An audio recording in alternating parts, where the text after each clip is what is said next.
이 노인네가 노망이 났나? 새벽 골목길, 명품을 두른 불량배들에게 밀쳐진 노인이 신음하고 있었습니다. 도움을 청할 곳도 숨을 곳도 없었죠.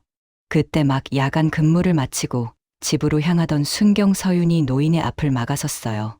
그만하시죠. 그때까지만 해도 서윤은 꿈에도 몰랐죠. 자신이 구하러 뛰어든 이 노인이 어떤 사람인지, 그리고 이 만남이 자신의 인생을 송두리째 뒤집어 놓을 거라는 사실을요. 사연 시작 전 구독과 좋아요, 그리고 댓글로 사연의 수첩과 함께 해주세요. 이 영상을 찾아주신 분들께 행운이 가득 깃들기를 바라겠습니다. 새벽 5시 반, 한겨울의 서울은 아직 칠흑 같은 어둠 속에 잠겨 있었습니다. 낮에는 그래도 사람 냄새가 나던 골목길이 이 새벽만 되면 가로등, 불빛마저 힘을 잃고 흐릿하게 깜빡이는 스산한 거리로 바뀌곤 했죠. 칼바람이 뺨을 애는 그 새벽 공기 속으로 한 젊은 여자가 하얀 입김을 내뱉으며 터벅터벅 걸어오고 있었습니다. 지구대 순경 한서윤, 29살. 서윤의 퇴근길은 언제나 젖은 손뭉치를 머리끝부터 뒤집어 쓴 것처럼 무거웠습니다. 오늘도 밤새 취객들의 거친 고성에 시달렸고 끝도 없는 신고의 진을 다 빼고서야 겨우 근무복을 벗을 수 있었죠. 12시간 넘게 서서 버틴 다리는 납덩이처럼 무거웠고 어깨는 누군가 돌멩이를 올려놓은 것만 같았어요. 편의점에서 1,000원 할인 스티커가 붙은 도시락 하나를 건져 나온 게 오늘 서윤이 자신에게 허락한 유일한 사치였습니다. 비닐봉지 속에서 힘없이 덜렁거리는 도시락은 이미 차갑게 식어 있었고 그 온기 없는 무게가 묘하게 서윤의 하루와 닮아 있었어요. 얼어붙은 보도블록 위를 한 발 한 발 내디딜 때마다 발끝에서 올라오는 냉기가 종아리를 타고 허리까지 스며들었습니다. 겨울 외투 지퍼를 턱까지 올려도 새벽바람은 틈이란 틈은 다 찾아내 파고들었죠. 코끝이 빨갛게 얼어붙은 채 걸음을 옮기던 그때 가방 안쪽에서 짧은 진동이 울렸습니다. 손을 꺼낼 기력도 빠듯했지만 혹시나 하는 마음에 가방 속을 더듬어 휴대폰을 꺼냈어요. 화면에 뜬 이름은 남동생 지환이었습니다. 지환은 어릴 때부터 선천적으로 심장이 약했던 아이였어요. 걸핏하면 응급실에 실려가고 계절이 바뀔 때마다 상태가 위태로워지곤 했죠. 서윤이 이를 악물고 경찰이 된 것도 쉼없이 야간 근무를 자처하며 수당을 긁어 모은 것도 전부 이 동생의 병원비와 약값 때문이었습니다. 서윤에게 지환은 세상에서 가장 소중한 사람이자 동시에 가장 무거운 책임이었어요. 문자 메시지 창을 열 자 짧은 글귀가 눈에 들어왔습니다. 누나 미안해. 내가 안 아팠으면 누나한테 짐이 아니라 힘이 됐을 텐데. 오늘도 고생 많았지. 조심히 와. 서윤의 걸음이 딱 멈췄습니다. 지환은 늘 그랬어요. 자기 때문에 누나가 청춘을 통째로 갈아넣으며 산다는 걸 알고 있었고 누나가 잠도 제대로 못 자면서 밤새 일한다는 사실에 늘 가슴 아파했죠. 그래서 지환의 문자에는 항상 미안하다는 말이 먼저 나왔습니다. 고맙다는 말 대신 미안하다는 말을 달고 사는 25살짜리 동생. 그 미안함이 꾹꾹 눌러 담긴 짧은 문자. 한 통이 비닐봉지 속 식어버린 도시락보다도 더 묵직하게 서윤의 가슴을 짓눌렀습니다. 당장이라도 답장을 쓰고 싶었어요. 아니야. 내가 내 힘이야. 내가 있으니까 내가 버틸 수 있는 거야. 그 한마디를 보내고 싶었지만 서윤의 손가락은 화면 위에서 멈춘 채 움직이지 못했습니다. 다정한 말 한마디를 곱씹을 여력조차 남지 않을 만큼 서윤은 이미 바닥까지 소진되어 있었던 거예요. 서윤은 짧은 한숨을 흘리며 휴대폰을 외투 주머니 깊숙이 밀어 넣었습니다. 그런데 바로 그때였습니다.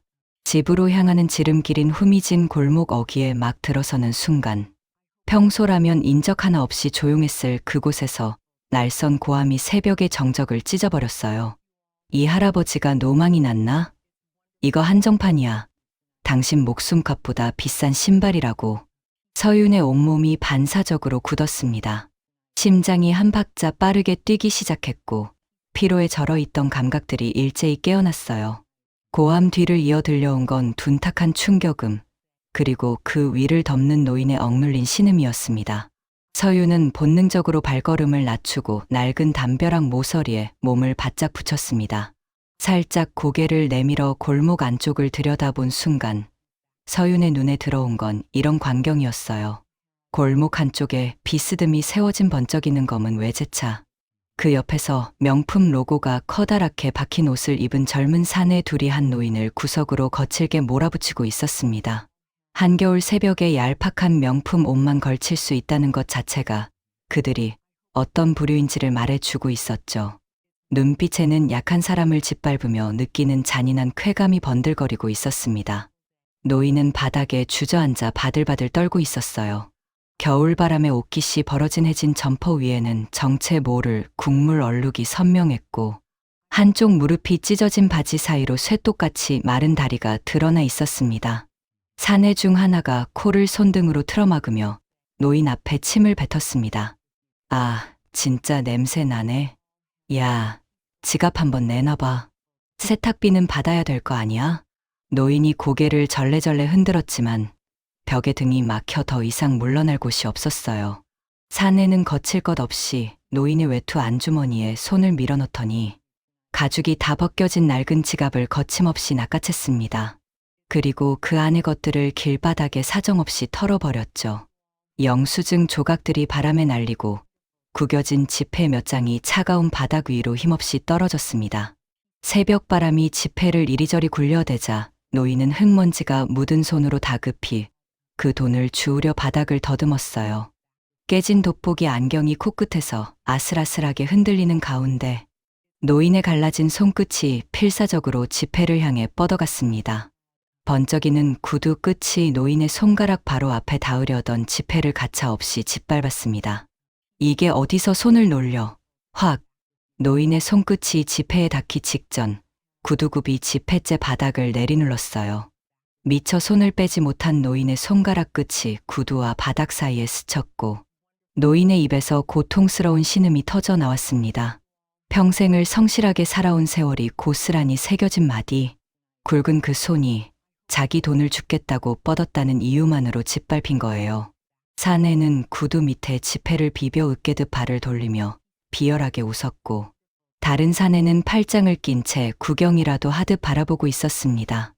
노인의 눈가에 고인 눈물이 얼어붙은 뺨을 타고 흘러내렸습니다. 하지만 이 새벽이 골목을 지나는 사람은 아무도 없었어요. 도움을 청할 곳도 몸을 숨길 곳도 없는 한겨울 새벽의 막다른 골목. 노인에게 이 순간은 세상에서 완전히 버림받은 것과 다를 바 없었을 겁니다. 서윤은 담벼락 뒤에서 그 광경을 지켜보며 주먹을 꽉 쥐었습니다. 못 본 척 지나치면 그만인 남의 일이었어요. 이 골목만 빠져나가면 서윤의 집까지는 5분 거리. 고개를 돌리고 발걸음을 빨리 하면 아무 일 없던 것처럼 새벽은 지나갈 터였죠. 하지만 노인의 모습이 서윤의 눈앞에서 떠나지 않았습니다. 그 순간 서윤의 머릿속에서 피로보다 더 강렬한 무언가가 꿈틀거리기 시작했습니다. 서윤은 들고 있던 비닐봉지를 바닥에 조용히 내려놓았습니다. 식어버린 도시락이 바닥에 닿는 작은 소리가 났지만 서윤의 귀에는 이미 아무것도 들리지 않았어요. 가방끈을 고쳐 매고 외투 지퍼를 턱까지 올린 서윤의 두 눈이 칠흑 같던 어둠 속에서 서늘하게 빛나기 시작했습니다. 그만하시죠. 좁은 골목 안에 서윤의 목소리가 낮게 깔렸습니다. 크게 소리를 지른 것도 아니었어요. 오히려 너무 차분해서 섬뜩할 정도로 가라앉은 목소리였죠. 하지만 그 한마디는 새벽의 정적을 칼로 가르듯 또렷하게 골목벽을 타고 퍼져나갔습니다. 지폐를 짓밟고 있던 구두가 멈칫하며 떨어졌습니다. 사내 둘은 동시에 고개를 돌려 소리가 난 쪽을 바라봤어요. 담벼락 모서리를 돌아 어둠 속에서 걸어 나오는 건 외투 지퍼를 턱까지 올린 채 두 눈을 서늘하게 빛내는 젊은 여자 하나였습니다. 사내들의 눈이 서윤을 위아래로 훑었습니다. 마른 체격, 피로가 잔뜩 내려앉은 얼굴, 손에는 아무런 무기도 없었죠. 혼자라는 걸 확인하는 데는 1초도 걸리지 않았어요. 명품 옷을 입은 사내 하나가 코웃음을 치며 서윤 쪽으로 성큼 다가왔습니다. 서윤을 깔아내려 보며 입꼬리를 비틀어 올렸죠. 뭐야 넌? 어디서 정의의 사도 놀이야? 좋은 말로 할 때 못 본 척 지나가지. 사내가 한 걸음 더 다가서자 얼굴이 코앞까지 들이밀어진 거리였어요. 보통 사람이라면 공포의 뒷걸음질을 쳤을 겁니다. 여자 혼자 한겨울 새벽인 적 없는 골목에서 덩치 큰 남자들과 마주하고 있으니까요. 하지만 서윤의 발은 한치도 뒤로 물러나지 않았습니다.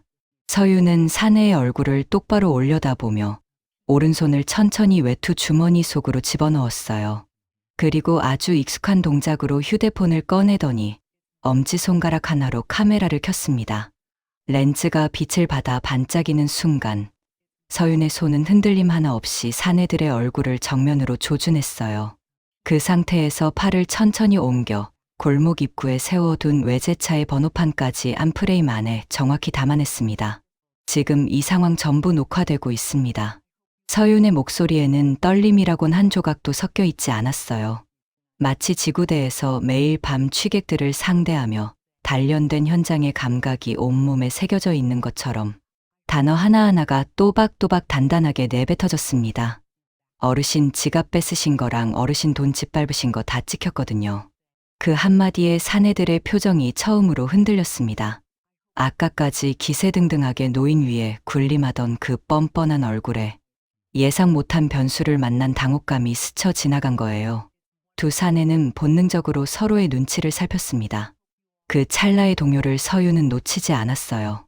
하지만 허세라는 건 쉽게 꺾이지 않는 법이죠. 사내 중 덩치가 더 큰 쪽이 이를 악물며 서윤을 향해 팔을 거칠게 휘둘렀습니다. 이게 미쳤나? 그 휴대폰 안 치워? 보통이라면 본능적으로 몸을 움츠렸을 상황이었어요. 하지만 서윤은 오히려 한 걸음 더 앞으로 나갔습니다. 사내의 휘두른 팔이 허공을 가르고 지나간 바로 그 자리로 서윤이 제 발로 들어선 거예요. 사내의 코앞까지 다가선 서윤의 눈빛은 조금 전보다 더 차갑게 가라앉아 있었습니다. 지금 바로 112 신고 버튼 누르겠습니다. 서윤의 입에서 나온 그 한 문장이 새벽 공기를 얼어붙게 만들었어요.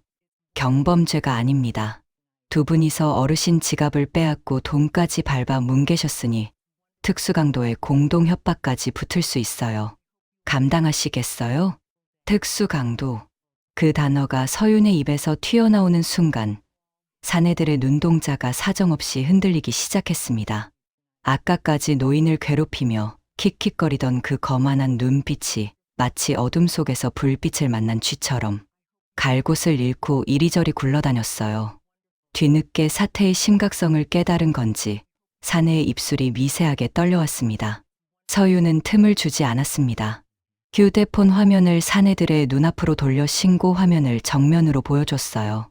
화면 한가운데 떠있는 초록색 통화 버튼 위에 서윤의 엄지손가락이 천천히 올라가 얹혔습니다. 선택하세요. 경찰서 가서 합의금 물고 전과 남기실래요? 아니면 지금 당장 여기서 사라지실래요? 서윤의 목소리는 차분했지만 그 안에 담긴 압박은 묵직했어요. 마치 법정에서 선고를 내리는 판사처럼 서윤은 사내들에게 딱 두 가지 길만 내밀었습니다. 3초 드립니다. 사내들의 얼굴이 순식간에 굳어졌습니다. 하나. 서윤의 엄지가 통화 버튼 위에서 미세하게 움직였어요. 둘. 사내 하나가 먼저 뒷걸음질을 쳤습니다. 아까까지 노인의 돈을 짓밟던 그 거만한 구두가 이제는 허둥지둥 뒤로 물러나고 있었어요. 나머지 하나도 동료의 뒤를 따라 슬슬 몸을 돌렸습니다. 아, 재수 없어 진짜. 야, 가자. 끝까지 허세를 부리며 욕설을 내뱉었지만 그 목소리에는 이미 기세라곤 남아있지 않았어요. 그런데 물러나면서도 비열한 만큼은 끝까지 버리지 못했습니다. 사내 하나가 바닥에 흩어져 있던 노인의 지폐 몇 장을 후다닥 집어들며 주머니에 쑤셔 넣었어요. 세탁비 명목으로 빼앗은 돈을 끝내 가져가겠다는 거였죠. 서윤이 한 발 더 나서려는 순간 사내들은 이미 도망치듯 외제차에 올라탔고 요란한 엔진 소리를 내며 골목을 빠져나갔습니다. 외제차의 빨간 후미등이 시야에서 완전히 사라진 뒤에야 서윤은 참아왔던 긴 숨을 내뱉었습니다. 후, 하얀 입김이 겨울 공기 속에 길게 피어올랐어요. 팽팽하게 당겨져 있던 온몸의 긴장이 한꺼번에 풀리자 그제야 손끝이 미세하게 떨리기 시작했습니다. 사실 무섭지 않았다면 거짓말이었어요. 심장은 아직도 가슴팍 안에서 세차게 뛰고 있었고 휴대폰을 쥔 손바닥에는 차가운 땀이 촉촉하게 배어 있었죠. 하지만 서유는 떨리는 손을 주머니 안에 감추며 서둘러 시선을 돌렸습니다. 바닥에 주저앉은 채 고개를 떨구고 있는 노인이 보였어요. 아까 사내들에게 밀려 벽에 부딪혔는지 해진 점퍼의 등 쪽에 시멘트 가루가 하얗게 묻어 있었습니다. 한겨울 새벽 바닥의 냉기가 그대로 올라올 텐데 노인은 일어설 기력조차 없는 듯 그 자리에 웅크리고 앉아 있었죠. 그 주변으로는 바람에 날린 영수증 조각들만 쓸쓸하게 뒹굴고 있었습니다. 서유는 주저없이 노인에게 다가가 무릎을 굽히고 따뜻한 손을 내밀었습니다. 어르신, 괜찮으세요? 이제 다 끝났어요. 저한테 잡고 일어나세요. 노인이 고개를 들었습니다. 겨울바람에 얼어붙은 뺨 위로 눈물 자국이 선명했고 공포에 질려있던 눈에 이제야 한 줄기 안도가 스며드는 게 보였어요. 서윤의 손을 마주잡는 노인의 거친 손이 아직도 잔뜩 떨리고 있었습니다. 골목에는 다시 새벽의 고요함이 내려앉았어요. 아까까지 비명과 욕설로 가득하던 그 좁은 공간에 이제는 두 사람의 거친 숨소리만이 하얀 입김이 되어 조용히 피어오르고 있었습니다. 서유는 노인의 마른 팔을 천천히 부축해 일으켜 세웠습니다. 손바닥으로 전해지는 노인의 체온이 너무 미약해서 마치 겨울바람에 흔들리는 마른 나뭇가지를 잡고 있는 것 같았어요. 서유는 노인을 벽 쪽에 조심스럽게 기대어 서게 한 뒤 노인의 상태를 찬찬히 살폈습니다. 점퍼 여기저기에 흙이 묻어 있었고 손가락 끝은 구두에 스쳐 벌겋게 부어올라 있었어요. 다행히 뼈가 부러질 정도는 아닌 것 같았지만 이 한겨울 새벽에 이 정도 봉변을 당한 것만으로도 충분히 심각한 일이었습니다. 서유는 조심스럽게 입을 열었어요. 어르신, 아까 그 사람들이 한 짓 제 휴대폰에 다 녹화돼 있어요. 얼굴이랑 차 번호판까지 전부 찍혔거든요. 증거는 충분하니까 지금이라도 경찰서에 가서 신고하시겠어요? 제가 같이 가드릴게요. 서윤의 말에 노인은 잠시 고개를 숙인 채 아무 말 없이 가만히 서 있었습니다. 이윽고 노인이 천천히 고개를 가로저었어요. 아니요. 괜찮네. 나는 됐어. 노인의 목소리는 담담했지만 그 짧은 한마디 안에는 세상살이에 지칠 대로 지친 사람만이 가질 수 있는 깊은 체념이 묻어 있었습니다. 경찰서에 가봤자 이 늦은 새벽에 얼마나 오래 붙잡혀 있을지 모르고 조사를 받고 조서를 쓰고 하는 그 복잡한 과정을 버틸 기력이 남아있지 않다는 걸 노인의 축 처진 어깨가 말해주고 있었어요. 어쩌면 신고를 해봤자 달라질 게 없다는 걸 오랜 세월 살아오며 몸으로 배운 건지도 모릅니다. 서유는 더 이상 권유하지 못했습니다. 마음 같아서는 당장 같이 가서라도 신고를 해드리고 싶었지만 피해자인 어르신 본인이 원하지 않는 걸 억지로 밀어붙일 수는 없었어요. 서유는 속으로 아까 찍어둔 영상을 꼭 보관해 둬야겠다고 다짐하며 일단 발치에 흩어진 물건들부터 챙기기로 했습니다. 바닥 여기저기에 노인의 소지품들이 볼품없이 널브러져 있었어요. 서유는 차가운 시멘트 바닥에 다시 무릎을 꿇고 손으로 하나하나 더듬어 주었습니다. 제일 먼저 잡힌 건 한쪽 다리가 휘어진 낡은 돋보기 안경이었어요. 사내들에게 밀릴 때 떨어진 건지 렌즈 한쪽에 가느다란 금이 가 있었죠. 조금 떨어진 곳에는 빛이 발해서 원래 색을 알 수 없는 손수건이 구겨진 채 바닥에 붙어 있었고 그 옆으로 가죽이 다 벗겨져 안감이 드러난 해진 지갑이 뒹굴고 있었습니다. 서유는 물건들의 흙을 하나하나 털어냈어요. 돋보기 안경 렌즈를 자기 외투 소매로 닫고 손수건은 가지런히 접어 놓았습니다. 그리고 마지막으로 지갑을 집어들었죠. 지갑의 흙을 털어내다가 서윤의 손이 멈췄습니다. 반쯤 벌어진 지갑 안쪽이 눈에 들어온 거예요. 역시나 그 안은 텅 비어 있었습니다. 단 한 장의 지폐도 남지 않은 빈 지갑. 아까 그 비열한 사내들이 도망치면서까지 바닥에 돈을 싹 쓸어간 거였죠. 세탁비라는 핑계로 빼앗은 노인의 전 재산을 끝내 들고 간 겁니다. 텅 빈 지갑의 허한 속살이 조금 전 벌어진 횡포를 말없이 증명하고 있었어요. 서유는 표정을 애써 추스르며 지갑의 먼지를 깨끗이 털어 노인에게 건넸습니다. 어르신, 여기요. 그런데 지갑을 돌린 서유는 더 이상 말을 잇지 못했습니다. 노인은 흙투성이가 된 손으로 지갑을 받아들었어요. 텅 빈 안쪽을 들여다보는 노인의 표정이 잠깐 일그러졌지만 노인은 그 안타까움을 꼭 삼키듯 깊은 한숨만 한 번 내쉬고는 나지막이 말했습니다. 고맙네, 아가씨. 정말 고마워. 내가 눈이 어두워 이런 꼴을 보였구먼. 짧은 한마디였지만 그 안에는 수치심과 고마움과 미안함이 뒤섞여 있었어요. 지갑을 가슴 쪽으로 끌어안듯 품에 넣는 노인의 손이 가늘게 떨리는 걸 보며 서유는 한 가지를 직감했습니다. 이 어르신은 지금 집에 돌아갈 교통비조차 없다는 거요. 이 한겨울 새벽에 몸도 성한 곳이 없는 어르신이 맨몸으로 집까지 걸어가야 한다는 뜻이었습니다. 서윤의 오른손이 무의식적으로 자기 바지 주머니 쪽으로 향했어요. 손끝에 닿는 건 꼬깃꼬깃하게 접힌 종이의 감촉이었습니다. 10,000원짜리 지폐 2장. 어제 아침 출근 전에 따로 빼놓은 돈이었어요. 동생 지환이 먹는 심장 영양제가 이번 주 안에 바닥날 예정이라 한숨 자고 일어나 약국에 들러 한 통 사려고 챙겨둔 거였죠. 그 20,000원이 손끝에 닿는 순간 서윤의 머릿속은 가혹한 숫자들로 빼곡하게 채워졌습니다. 이 20,000원이면 지환 영양제 한 통을 살 수 있었어요. 아니면 열흘째 밀려있는 통신비에 보탤 수도 있었고 다음 주 지환 정기 검진 때 교통비로 쓸 수도 있었죠. 서윤에게 이 돈은 그냥 종이장 2장이 아니었습니다. 빠듯한 살림의 빈틈을 겨우겨우 메워줄 생존의 파편이었어요. 이 돈을 쓰면 이번 달 영양제는 포기해야 했고 솔직히 말하면 이번 주 서윤 자신의 밥값마저 아슬아슬해지는 거였습니다. 주머니 속에서 지폐를 만지작거리는 서윤의 손가락이 잠깐 멈췄어요. 동생의 얼굴이 스쳐 지나갔습니다. 누나 미안해. 매번 그 말을 입에 달고 사는 지환의 힘없는 미소가 눈앞에 어른거렸죠.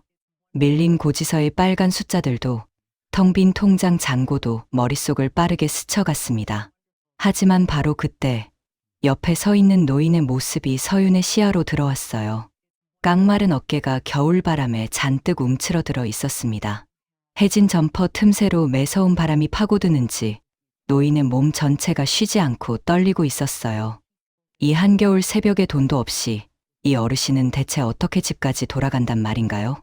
그 모습을 본 순간 서윤의 머릿속에서 돌아가던 계산기가 딱 멈췄습니다.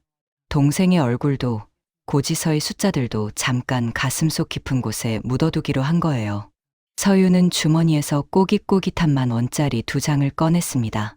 그리고 노인의 거칠고 마른 손바닥 위에 그 지폐를 조용히 올려놓은 뒤 자기 양손으로 그 위를 꽉 감싸 덮었어요. 어르신, 이거 얼마 안 되지만 가져가세요. 날이 많이 늦었어요. 이 돈으로 꼭 택시 타고 들어가세요. 네. 노인의 눈이 동그랗게 커졌습니다. 손바닥 위에 올려진 지폐의 감촉을 느끼자마자 노인은 깜짝 놀라 고개를 절레절레 흔들며 손을 저어댔어요. 아니야, 아가씨. 내가 어떻게 이 귀한 돈을? 나 정말 괜찮네. 걸어가면 돼. 집이 그리 멀지도 않아. 노인의 목소리에 당황함과 미안함이 가득 묻어 있었습니다. 자기보다 한참 어린 젊은 아가씨에게 돈을 받는다는 게 노인의 자존심이 허락하지 않았던 거예요. 하지만 서윤은 물러서지 않았습니다. 오히려 노인의 손을 더 꼭 쥐며 목소리에 장난기를 살짝 얹었어요. 아니요. 제 마음 편하자고 드리는 거예요. 저 오늘 야간 수당 받는 날이라 돈 좀 있거든요. 거짓말이었어요. 서윤의 통장 잔고가 얼마나 바닥인지는 서윤 자신이 제일 잘 알고 있었죠. 하지만 서윤은 그 거짓말을 하면서도 애써 밝은 웃음을 지어 보였습니다. 어르신이 미안해하지 않도록, 부담을 느끼지 않도록 그 웃음 한 겹 뒤에 거짓말을 살짝 숨겨놓은 거였어요. 노인은 서윤의 맑은 눈을 가만히 올려다보았습니다. 한참을 말없이 바라보는 노인의 눈가에 옅은 물기가 맺혔어요. 주머니 사정이 넉넉해 보이지 않는 젊은 아가씨가 자기 아니보다 처음 만난 늙은이의 걱정을 먼저 하고 있다는 걸 노인이 모를 리 없었습니다. 요즘 같은 각박한 세상에 자기 앞가림도 빠듯해 보이는 젊은이가 어쩌면 이토록 따뜻한 마음을 낼 수 있는 걸까? 노인의 가슴 한쪽에서 잊고 지냈던 세상의 온기가 조금씩 되살아나고 있었어요. 노인은 더 이상 거절하지 못하고 그 돈을 양손으로 감싸쥐며 깊이 고개를 숙였습니다. 고맙네. 정말 고마워, 아가씨. 서유는 괜찮다는 듯 가볍게 손을 흔들고는 큰 길 쪽으로 노인을 부축해 나갔어요. 마침 멀리서 노란 불빛을 켠 택시 한 대가 다가오고 있었습니다. 서윤이 손을 들어 택시를 세운 뒤 노인이 뒷좌석에 안전하게 오르는 것까지 직접 확인하고 나서야 문을 닫아드렸어요. 어르신, 따뜻하게 들어가세요. 몸조리 잘하시고요. 택시 창문 너머로 노인이 연신 고개를 숙이며 손을 흔들었습니다. 택시가 새벽거리를 미끄러지듯 달려가고 빨간 후미등이 점점 작아지다가 마침내 어둠 속으로 사라졌어요. 서유는 그제야 텅 빈 주머니에 손을 넣었습니다. 아까까지 꼬깃꼬깃한 지폐의 감촉이 남아있던 그 자리가 이제는 허전하게 비어 있었어요. 이번 달 지원 영양제는 다음 달로 미뤄야 할 겁니다. 어쩌면 이번 주 서윤 자신의 끼니도 좀 줄여야 할지 모르죠. 그런데 이상한 일이었어요. 주머니는 분명 텅 비었는데 마음 한쪽은 오히려 한결 가벼워진 기분이었습니다. 아까움보다는 잔잔한 뿌듯함이 가슴 안쪽에서 고요하게 번졌어요. 서유는 바닥에 내려놓았던 비닐봉지를 집어들고 다시 집을 향해 걸음을 옮겼습니다. 칼바람이 여전히 뺨을 에었지만 서윤의 입가에는 작은 미소 한 줄기가 걸려 있었어요. 며칠이 흘렀습니다. 비번을 맞은 서유는 오전부터 밀린 일들을 처리하러 은행을 찾았어요. 공과금도 밀려 있었고 다음 달 지원 병원비를 마련하려면 소액 대출이라도 알아봐야 하는 상황이었죠. 은행 문을 밀고 들어서자 점심시간을 앞둔 로비는 사람들로 북적이고 있었습니다. 창구 대기 번호표를 뽑아보니 앞에 20명 가까이 밀려 있었어요. 서유는 속으로 한숨을 삼키며 구석 의자에 앉았습니다. 그때였어요. 입구 쪽 키오스크 앞에서 당황한 기색이 역력한 한 노인의 뒷모습이 서윤의 눈에 들어왔습니다. 화면에 뜬 복잡한 메뉴와 작은 글씨에 주눅이 든 건지 연신 주머니에서 돋보기 안경을 꺼내 고쳤으며 버튼 하나를 누르지 못하고 우두커니 서 있었어요. 화면은 시간 초과로 처음으로 돌아가기를 반복했고 노인의 손은 갈수록 가늘게 떨려왔습니다. 문제는 노인 뒤에 줄을 서 있는 사람들이었어요. 1명, 2명 기다리는 사람이 늘어나자 짜증 섞인 한숨이 여기저기서 새어나왔습니다. 누군가가 의도적으로 기침을 크게 했고 뒤쪽에서는 빨리빨리 좀 하시지 않은 중얼거림까지 들렸죠. 그 소리가 노인의 귀에도 들렸는지 노인의 어깨가 한층 더 움츠러들었습니다. 화면을 누르는 손가락이 점점 더 떨리고 얼굴에는 식은땀까지 맺히기 시작했어요. 서유는 자기도 모르게 의자에서 일어나 키오스크 쪽으로 걸어가고 있었습니다. 어르신, 제가 도와드릴까요? 부드러운 목소리에 노인이 고개를 들었어요. 두 사람의 시선이 허공에서 마주치는 순간 서윤의 눈이 커졌습니다. 어르신. 낡은 점퍼 대신 깨끗한 겨울 외투를 입고 있었지만 돋보기 안경 너머로 보이는 그 눈빛은 분명했어요. 며칠 전 한겨울 새벽 골목에서 깡패들에게 당하고 있던 바로 그 어르신이었습니다. 서윤의 반가운 외침에 노인도 눈을 크게 떴어요. 아니, 자네는 그날 그 아가씨 아닌가? 며칠 전 어두운 골목에서 자신을 구해주고 택시비까지 쥐어주었던 생명의 은인을 이런 곳에서 다시 만날 줄이야. 노인의 안색이 순식간에 밝아졌습니다. 아까까지 주눅 들어 움츠러들었던 어깨가 펴지고 눈가에 주름이 잡히며 환한 웃음이 번졌어요. 마치 잃어버린 가족을 다시 만난 것처럼 반가워하는 노인의 표정에 서윤도 덩달아 웃음이 나왔습니다. 어르신, 그때 그 뒤로 괜찮으셨어요? 손은 좀 나으셨고요? 다 나았네. 다 나았어. 그때 아가씨 덕분에 무사히 집에 들어갔지. 정말 고마웠어. 노인의 목소리에 진심 어린 감사가 묻어났지만 서유는 먼저 당장 노인이 곤란해하고 있는 문제부터 해결해 드리기로 했어요. 키오스크 화면을 살펴보니 번호표 뽑는 메뉴에서부터 어떤 업무를 선택해야 하는지 몰라 막혀 있는 상태였습니다. 서유는 능숙한 솜씨로 화면을 조작하며 노인의 눈높이에 맞춰 차근차근 설명하기 시작했어요. 어르신, 여기 이 버튼을 누르시면 되고요. 그 다음에 비밀번호 넣는 창이 뜰 텐데 그건 제가 안 볼 테니까 천천히 입력하세요. 서유는 서두르지 않았습니다. 뒤에서 들려오는 독촉의 시선과 짜증 섞인 한숨은 서윤이 온몸으로 막아선 채였어요. 노인이 버튼을 누를 때마다 옆에서 맞아요. 잘하고 계세요라며 다독여줬고 화면이 바뀔 때마다 다음 단계를 미리 알려줬죠. 마치 학교 선생님이 학생을 가르치듯 서윤의 목소리는 끝까지 부드럽고 참을성 있었습니다. 업무를 무사히 마친 노인은 안도의 숨을 내쉬며 연신 서윤의 손을 잡았어요. 정말 고맙네. 내가 이 기계만 보면 눈앞이 캄캄해서 자식들한테도 차마 매번 부탁을 못하겠고 혼자 해보려니 쩔쩔매게 되는 거라. 노인의 목소리에 쓸쓸함이 살짝 묻어났지만 이내 노인은 표정을 밝히며 서윤의 두 손을 꼭 잡았습니다. 오늘은 정말 밥이라도 함께 대접하고 싶네. 제발 거절하지 말아주게. 그날도 택시비만 받고 이름도 안 알려주고 가버려서 내가 얼마나 마음에 걸렸는지 몰라. 노인의 눈에 간절함이 가득했어요. 서윤은 잠깐 망설였습니다. 사실 은행 볼 일이 아직 남아 있었고 식사 대접을 받을 만큼 대단한 일을 한 것도 아니라고 생각했거든요. 하지만 노인의 그 간절한 눈빛을 차마 외면할 수가 없었어요. 그럼 정말 간단한 것만요. 서윤이 수락하자 노인의 얼굴이 환하게 피어났습니다. 노인은 은행 근처에 있는 깔끔한 한식당을 가리키며 그쪽으로 발걸음을 옮기려 했어요. 하지만 서윤은 노인의 낡은 구두와 소박한 차림새를 다시 한번 살폈습니다. 그날 새벽 골목에서 봤던 텅 빈 지갑이 떠올랐어요. 괜히 비싼 데 가자고 하시면 어르신 주머니 사정만 더 힘들어지겠지.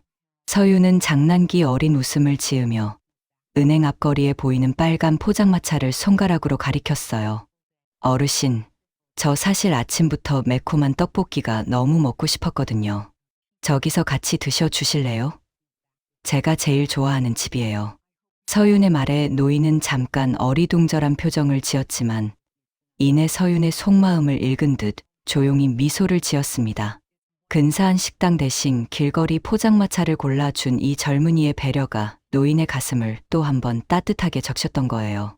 김이 모락모락 피어오르는 포장마차, 빨간 플라스틱 의자에 나란히 마주 앉은 두 사람의 모습은 어찌 보면 참 어울리지 않는 조합이었습니다.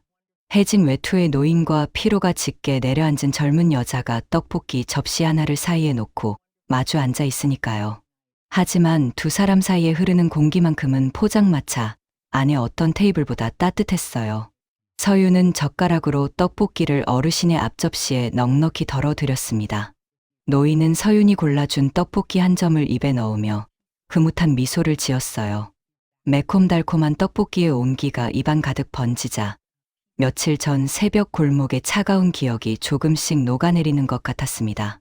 노인은 천천히 젓가락을 내려놓으며 서윤을 바라보았어요. 자신을 위해 일부러 저렴한 길거리 음식을 골라준 이 젊은이의 속 깊은 마음씨를 노인이 모를 리 없었습니다.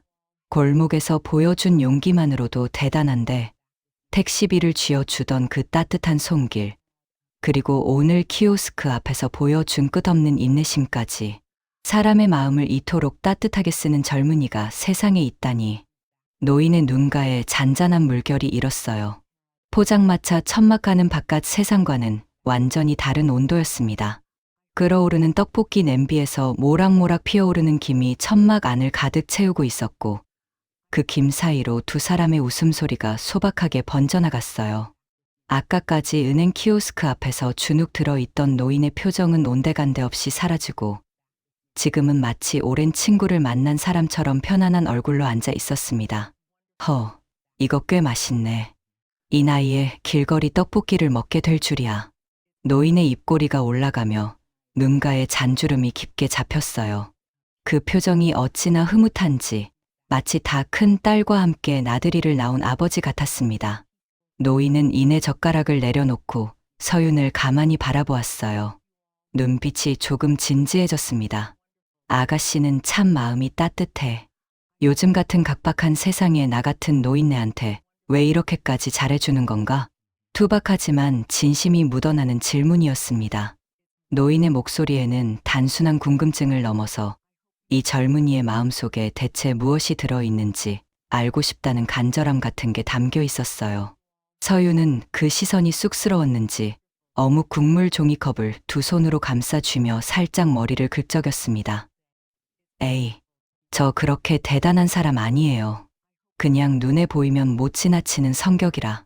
서유는 대수롭지 않다는 듯 웃어 넘기려 했지만 노인은 쉽게 물러서지 않았어요.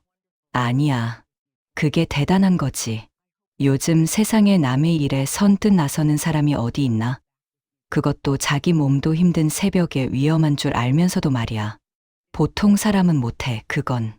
노인의 단호한 말에 서윤의 눈시울이 살짝 붉어졌습니다. 사실 서윤이 경찰 생활을 하면서 들은 말은 대부분 이런 것들이었거든요. 왜 이렇게 늦게 왔냐? 이것밖에 못하냐? 세금 아까운 줄 알아라. 민원에 시달리고 윗선에 치이는 게 일상이었던 서윤에게 누군가가 자기 행동을 진심으로 알아봐 주고 장하다고 말해주는 일은 정말이지 오래간만이었어요. 아니, 어쩌면 처음이었을지도 모릅니다. 서윤은 어묵 국물을 한 모금 마셨습니다. 따뜻한 국물이 목을 타고 내려가면서 마음속 어딘가에 단단히 잠가두었던 문이 살짝 열리는 기분이 들었어요. 서윤은 종이컵을 내려놓고 나지막한 목소리로 입을 열었습니다. 사실 저 경찰이에요. 지금은 사복을 입고 있지만요. 노인의 눈이 커졌습니다.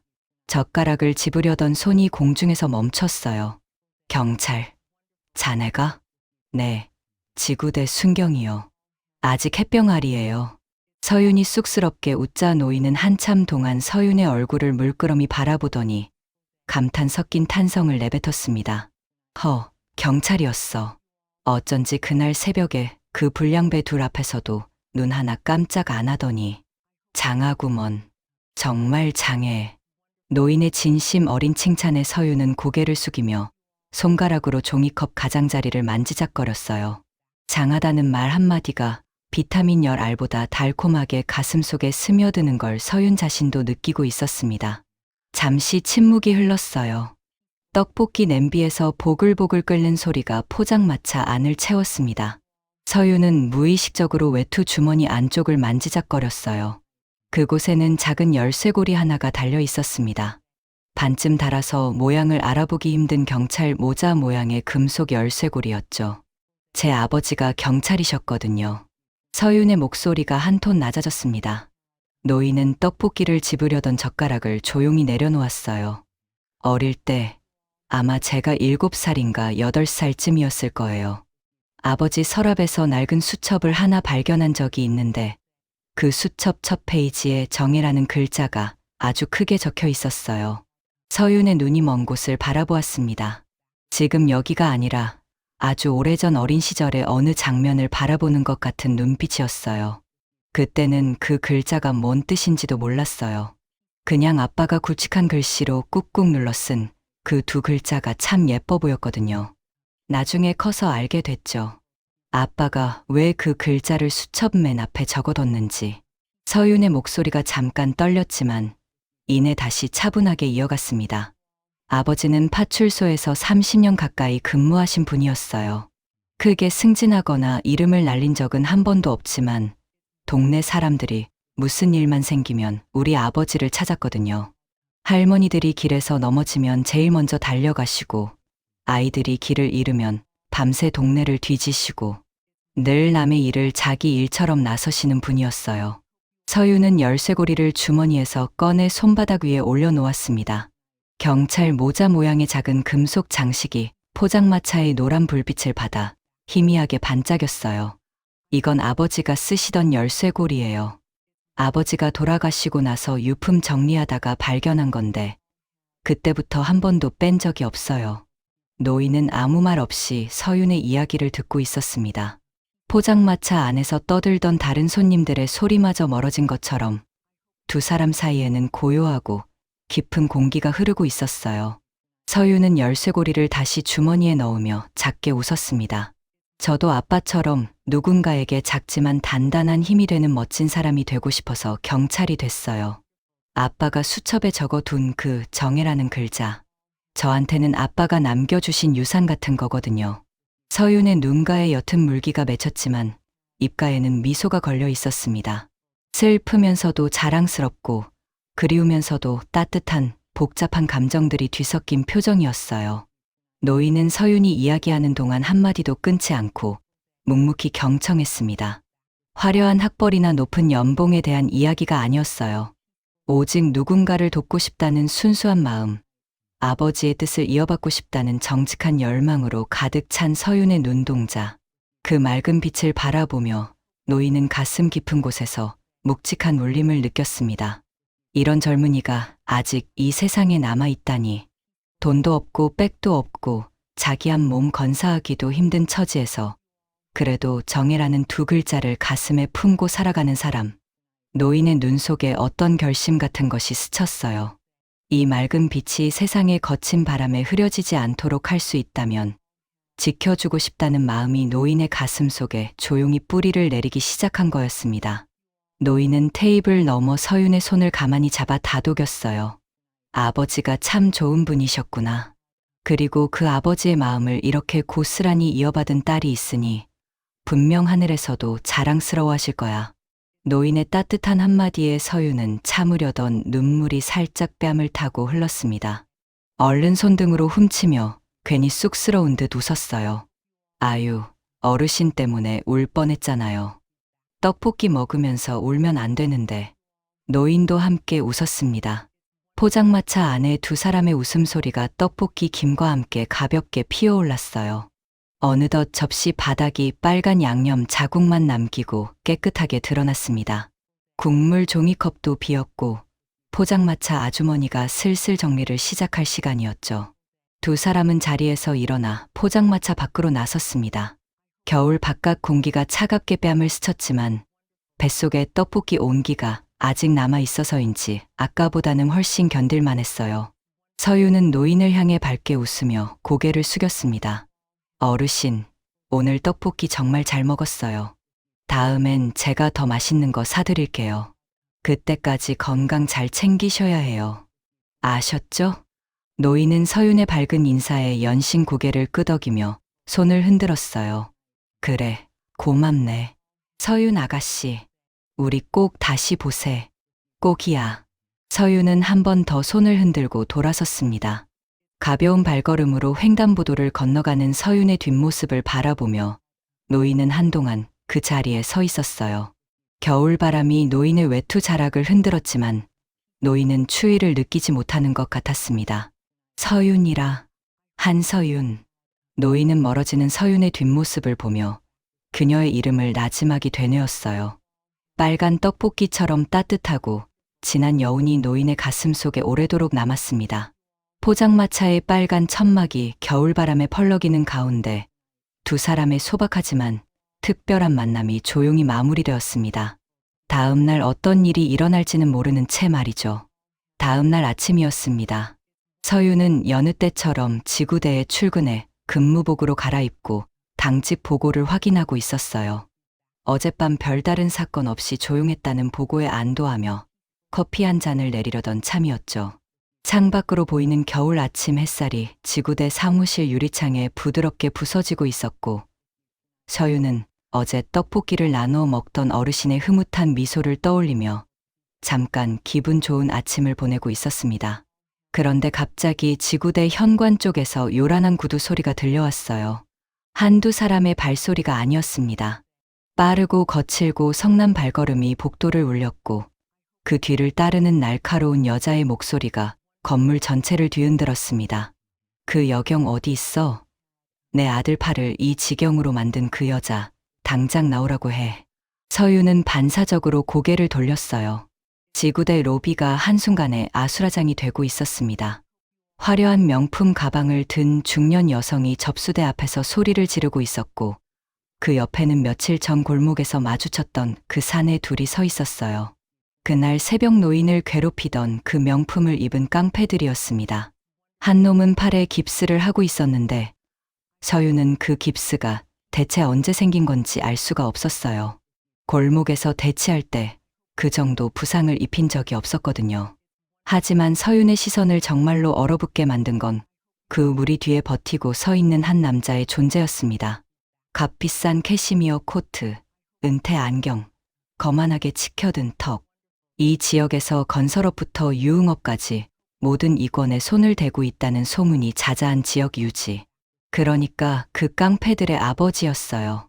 그 남자는 로비 한가운데 서서 주변을 둘러보는데 마치 여기가 자기 집 안방이라도 되는 것처럼 당당한 눈빛이었습니다. 소란을 듣고 안쪽에서 허겁지겁 달려나온 사람은 지구대장 오상철이었어요. 무슨 일인가 싶어 급한 걸음으로 나왔던 지구대장은 로비에 서 있는 남자의 얼굴을 확인하는 순간 걸음이 뚝 멈췄습니다. 그리고 안색이 눈에 띄게 창백해졌어요. 사실 지구대장에게는 남들이 모르는 약점이 하나 있었습니다. 몇 년 전 이 지역 유지로부터 상당한 금액의 뇌물을 받은 적이 있었거든요. 수사를 무마해주는 대가로 받은 거액이었죠. 그 이후로 지구대장은 이 남자 앞에서만큼은 고개를 들 수가 없는 처지가 되어 있었습니다. 아이고, 최 회장님, 이게 무슨 일이십니까? 이렇게 직접 나와 주시다니. 지구대장의 목소리가 한 옥타브 높아지며 비굴한 웃음이 얼굴에 번졌어요. 아까까지 당직 근무자들에게 호통을 치던 그 위험은 온데간데 없이 사라지고 마치 상사 앞에 불려간 말단 사원처럼 허리를 굽히고 있었습니다. 서유는 그 모습을 보며 당혹감을 감출 수가 없었어요. 저게 정말 자기가 모시는 지구대장이 맞나 싶을 정도로 사람이 순식간에 달라져 버렸으니까요. 그때 깁스를 한 사내가 서윤을 손가락으로 가리키며 악을 썼습니다. 저 여자예요. 저 여자가 그날 밤에 우리 협박했다고요. 경찰 신분 숨기고 접근해서 과잉 진압까지 했어요. 이것 때문에 팔이 이 지경이 됐는데 이걸 어떻게 해줄 거예요? 서윤의 눈이 커졌습니다. 과잉 진압이라니요. 그날 새벽 골목에서 서윤은 사내들에게 손가락 하나 대지 않았어요. 휴대폰으로 녹화를 하고 법적 경고를 했을 뿐 어떤 물리적 접촉도 없었습니다. 저 깁스가 어디서 온 건지 서윤으로서는 도저히 이해할 수 없었죠. 분명 조작된 거였습니다. 서윤은 차분하게 상황을 설명하려 했어요. 대장님, 그날 상황은 제가 녹화한 영상이 있습니다. 제가 과잉 진압을 한 사실은 전혀 없고 오히려 이분들이 무고한 어르신을. 하지만 서윤의 말이 채 끝나기도 전에 지구대장이 가차없이 잘라버렸습니다. 임순경, 지금 이게 무슨 망신이야? 지구대장의 얼굴에 더 이상 비굴한 웃음은 없었어요. 대신 서윤을 향해 쏘아보는 눈에는 불같은 분노가 타오르고 있었습니다. 하지만 그 분노의 진짜 이유를 서윤은 알 수 없었죠. 지구대장이 진짜 두려운 건 서윤이 이를 키워서 자신의 비리가 들통날까봐 전전긍긍하는 것이었으니까요. 최 회장님 자제분들한테 감히 협박을 해. 내가 지금 뭔 짓을 한 건지 알기나 하는 거야? 서윤은 할 말이 있었습니다. 영상 증거도 있었고 그날 상황을 정확히 기억하고 있었어요. 하지만 지구대장은 서윤에게 입을 열 틈조차 주지 않았습니다. 서윤은 도움을 구하듯 주변을 둘러보았어요. 같은 사무실에서 매일 얼굴을 맞대는 동료 경찰들이 가까이에 있었습니다. 하지만 그들 중 단 한 명도 서윤과 눈을 마주치지 않았어요. 누구는 컴퓨터 화면에 시선을 고정했고, 누구는 서류 더미를 뒤적이는 척했으며, 누구는 아예 고개를 돌려 창밖을 바라보고 있었습니다. 지구대장의 눈밖에 나면 자기들도 피해를 볼 게 뻔하니까요. 서윤은 지구대 한복판에서 사방이 벽으로 막힌 것처럼 완벽하게 고립되어 있었습니다. 바로 그때 지역 유지가 느릿느릿한 걸음으로 지구대장에게 다가갔어요. 그리고 지구대장의 어깨를 툭툭 치며 마치 오랜 친구에게 말하듯 싸늘하게 내뱉었습니다. 서장님과도 이야기가 다 끝났네. 이런 무법천지 경찰이 우리 동네에 있어서야 되겠나? 적당히 사과하고 옷 벗기는 선에서 마무리하지. 그게 서로 좋은 거 아닌가? 옷을 벗기라는 말은 서윤의 제복을 벗기라는 뜻이었습니다. 경찰직에서 쫓아내라는 뜻이었어요. 지구대장은 마치 그 말을 기다렸다는 듯이 서윤을 향해 고함을 질렀습니다. 임순경, 들었어? 내가 일으킨 이 소란, 내가 책임져. 당장 저분들께 사과하고 사표 쓸 준비나 해. 안 그러면 파면까지 가게 만들 테니까 각오해. 사표, 파면. 그 단어들이 서윤의 고막을 때린 순간 서윤은 숨이 딱 멈추는 것 같았어요. 서윤은 억울함에 입술을 꽉 깨물었습니다. 손톱이 손바닥에 파고들 정도로 주먹을 쥐었지만 떨리는 걸 멈출 수가 없었어요. 어금니를 꽉 다물지 않으면 당장이라도 터져 나올 것 같은 울음을 겨우 참아내고 있었습니다. 아버지가 그토록 자랑스러워했던 이 제복, 아버지의 낡은 수첩에 적혀있던 그 정혜라는 글자를 가슴에 품고 입게 된 이 옷이 한순간에 수치와 굴욕의 상징이 되어 버린 것만 같았어요. 정당하게 당연한 일을 한 것뿐인데 새벽 골목에서 맡고 있는 어르신을 그냥 지나칠 수 없어서 용기를 낸 것뿐인데 그 결과가 파면이라니. 서윤은 멍하니 자신의 어깨에 달린 계급장을 내려다보았습니다. 작고 소박한 순경 계급장이 형광등, 불빛 아래 희미하게 빛나고 있었어요. 서윤이 그토록 갖고 싶었던, 그래서 밤잠을 줄여가며 공부해서 얻어낸 그 작은 금속 조각이 지금 이 순간에는 천근만근의 무게로 어깨를 짓누르고 있었습니다. 로비 한쪽에서 깁스를 한 사내가 동료와 눈짓을 주고받으며 비열하게 웃고 있었어요. 그 웃음소리와 지구대장의 호통이 뒤섞여 서윤의 귀를 메웠습니다. 동료들은 여전히 시선을 피하고 있었고 서윤은 지구대 한복판에서 완전히 혼자였어요. 서윤은 아무 말도 하지 못한 채 차가운 현실의 벽 앞에 서 있었습니다. 어제까지만 해도 떡볶이를 나눠 먹으며 아버지의 정의를 이야기했던 그 따뜻한 시간이 마치 다른 세상의 일처럼 아득하게 느껴졌어요. 서윤의 눈에서 한 줄기 눈물이 뺨을 타고 소리 없이 흘러내렸지만 서윤은 그것조차 닦을 겨를이 없었습니다. 지구대장의 폭언과 깡패들의 비열한 웃음을 뒤로하고 서윤은 간신히 사무실 구석으로 몸을 피했습니다. 심장이 터질 것 같았어요. 억울함과 분노와 절망이 한꺼번에 밀려왔고 손이 덜덜 떨려서 주머니 속 휴대폰을 꺼내는 것조차 쉽지 않았습니다.